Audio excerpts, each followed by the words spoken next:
Record కొట్టుడు అంటే చాలా కష్టమైన పని. ఇక ఎవరన్నా గిన్నిస్ రికార్డు సాధించినోళ్ళు మన ఊళ్ళోనో, మన ఇంట్లోనో ఉన్నారంటే చాలా గొప్ప అన్నట్టే. అసోంటిది ఒక్కింట్లోనే నలుగురికి నలుగురు గిన్నిస్ రికార్డులు కొట్టినోళ్ళుంటే ఇంకెంత గ్రేట్ అనాలోళ్ళ. ఇగో ఇంట్లోన్నోళ్ళంతా గిన్నిస్ రికార్డులు కొట్టిర్రా అని డౌట్ కొడుతుందిలే.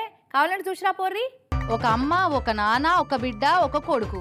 చైనాలో సెటిల్ అయిన చిన్న తెలుగు కుటుంబం. ఇంటి పెద్ద విజయ్ కాడికెళ్లి 5 ఏళ్ల కొడుకు శంకర్ దాకా నలుగురు గిన్నిస్ రికార్డు కొట్టినోళ్లే. యోగయ్య సుట్లా ఆటలాడుట్లా రికార్డులు సాధించిరట. ఈయన పేరు కొనతాల విజయ్. సొంతూరు మన ఏపీ అనకాపల్లేనట. హైదరాబాద్ లో కొన్నేళ్లు యోగా టీచర్ జాబ్ చేసినాక చైనాలో యోగా టీచర్ కొలువేస్తే పోయిర్రట. ఇక అక్కడికి పోయినాక ఎవ్వరు చేయలేని పని ఏదైనా చెయ్యాలని అష్టవక్రాసనం, మయూరాసనం, బాకాసనం అసోంటి ఆసనాలను ఎక్కువసేపేసి దునియాలో అందరికంటే ఎక్కువసేపు యోగా సెషన్లు పెట్టుడు అసోంటి గిన్నిస్ రికార్డులు కొట్టిండు. అన్నొక్కడు సాధించుడే కాకుండా ఇంటామెతోటి పిల్లలతోటి గిన్నిస్ రికార్డులు కొట్టించిండు. 9 నెలల నిండు కడుపుతోటి ఉండంగా కష్టమైన యోగాసనాలేసి రికార్డు కొట్టింది.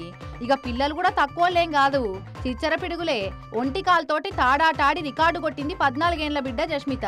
అట్లనే ట్రాంపోలిన్ మీద 1 నిమిషంలో ఎక్కువ తాడాటాడిన చిన్న వయసు పిల్లగాని లెక్క గిన్నిస్ రికార్డు కొట్టింది 5 ఏళ్ల బుడ్డోడు శంకరు. మొత్తానికి ఫ్యామిలీ మొత్తం గిన్నిస్ రికార్డు సాధించినట్టు అయింది.